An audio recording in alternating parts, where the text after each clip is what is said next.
man's here. Hello? Hey, spooky seekers! Grab some popcorn as we dive into the world of goosebumps and mysteries. From blocked paths to woolly traffic jams, the production crew for The Nun had their fair share of challenges. So today, we're going behind the scenes of The Nun to uncover all the cool stuff that happened while making this creepy movie. So there's this ancient book called The Key of Solomon, and guess what? It mentions a powerful being called Valak. But here's the twist: Valak isn't the spooky nun we know from the movies. In the book, Valak is described as a child who's supposedly the president of hell. In the legends, Valak rides on the back of a two-headed dragon. Can you imagine that? A kid with a dragon. Now, that's some serious fantasy stuff. However, the Valak we see in the Conjuring movies was actually inspired by something Lorraine Warren, a real-life paranormal investigator, encountered. Imagine this: you're filming a hair-raising horror movie, and suddenly you're hit with a roadblock. The crew of The Haunted ran into a spooky snag while shooting in Romania. Guess what? Filming in churches has been banned there, but don't worry, they weren't about to let that get in their way. Determined to create the creepiest scenes, the talented production designer Jennifer Spence and her team came to the rescue. They used designs inspired by a church from the director's childhood hometown in Sussex. Armed with their creativity and skills, they set to work building everything that looked like a church from scratch. From towering steeples to chilling interiors, the crew crafted the most eerie sets you can imagine. One of their masterpieces was a fake entrance against a real Romanian castle. The blend of real and fake was a stroke of genius. While they couldn't film in real churches, they got the next best thing. The movie was lucky enough to receive a blessing from a real priest. With divine support, they knew they were on the right path to create a truly terrifying movie. The crew is all set to shoot at the legendary Corvin Castle when suddenly a wild obstacle appears. A whole herd of goats decides to take over the path to the set. These sneaky goats embarked on their own eerie adventure, but the crazy surprises didn't stop there. There's more of it. At another filming location, the crew found themselves stuck in a woolly traffic jam. A bunch of sheep had their own ideas about where they wanted to go, and it wasn't away from the set. Slowly but surely, the sheep caused another production slowdown. Now, you might be wondering, how did the crew handle all these goats and sheep? Well, they had to put their problem-solving hats on. The sculptures must be representative. They found clever ways to get the animals to move so the show could go on. You know that super creepy character, the nun from the movie Conjuring 2? Well, guess what? The casting for that role wasn't just for women, it was open to everyone. Even men had a shot at playing the spooky Valak. Hundreds of applicants gave it a go, and some guys tried their luck too.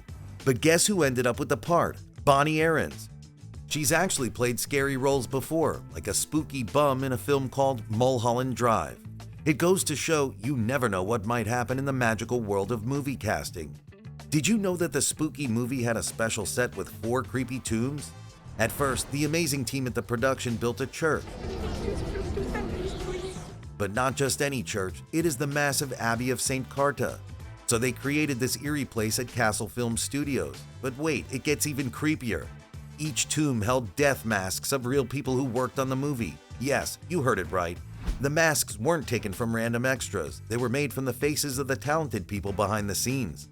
The director, Corin Hardy, the writer, Gary Dauberman, the executive producer, Michael Clear, the director of photography, Maxime Alexander, and even the first assistant director, Harry Boyd, all had their faces turned into eerie death masks for the movie. And guess what? You can actually spot these creepy masks in one scene of the film. It's like a hidden surprise, a little Easter egg for you to find and enjoy. Imagine being on set, working on a spooky scene in a dark, creepy corridor. Well, that's exactly where Corin Hardy found himself. But things got even scarier when he turned around and saw 2 mysterious figures standing there. At first, he thought they were crew members, but when he blinked, they vanished into thin air. Ghosts or what? It gave him goosebumps. Now, before you think it's just a spooky tale, Hardy had an interesting theory. He wondered if those ghosts were actually Romanian soldiers checking out the filmmaking process. Whoa, it's like real-life ghost hunting on the movie set. Can you imagine? Now, we know why working on a horror film can make you super paranoid about supernatural stuff. So, you know those short ads that play before your favorite YouTube videos? Well, there was one for The Nun that really freaked people out. It was just 7 seconds long, but it left viewers feeling spooked. Right when the ad started, the sound suddenly disappeared, like out of nowhere. And guess what? Valak, the scary nun from the movie, popped up on the screen with a super startling noise. Now, here's the worst part. You couldn't skip the ad.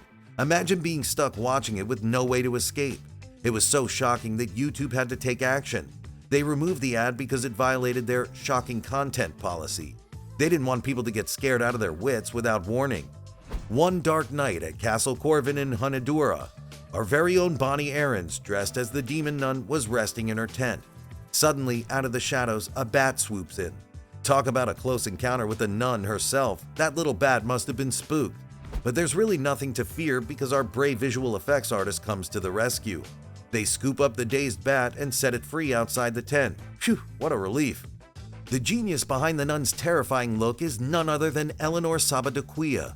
Along with the director James Wan, they both cooked up the wild appearance of the demon Valak, aka the nun. However, it might be surprising to know that the makeup was hand-painted. That's right, every single detail was meticulously crafted by Eleanor and her team. They use a special prosthetic appliance to cover the eyebrows, giving the nun her signature sinister stare. And as a result of this handcrafted approach, you would never find two the nun's makeup that are exactly the same. Each time she appears on screen, she's got a unique and haunting look. Now, you won't believe this. As a young kid, Hardy directed his very own Super 8 films. He tried cool tricks like stop-motion animation and even made his own versions of Evil Dead, Friday the 13th, and Aliens. However, he is not just a director, he's an artist too. In fact, he went to art school with the talented Sharon Gillam at London's Wimbledon School of Art. Throughout the making of the movie, Hardy kept a special sketchbook where he drew all the cool characters and scenes, and even made storyboards. It's like he brought the whole movie to life with his art and vision. Apparently, Corin Hardy and his team had to hire real-life Romanian sculptors to create those epic stone stairways. As a matter of fact, Hardy himself spilled some blood on the stairs and allowed the sculptors to carve hidden words into the stone. During that blood-dumping scene, if you pay close attention, you'll see the word sinners engraved on the stone. The blood is poured right over it as a message from the beyond. Director Corin Hardy had a surprising experience during filming. It turns out that Bonnie Aarons, who plays the terrifying nun, once gave him a heart attack in a different movie. Of course, in Mulholland Drive, Bonnie's performance as a homeless person scared him to the core in just one quick scene. Now, here they are, working together again on The Nun. Talk about facing your fears head on.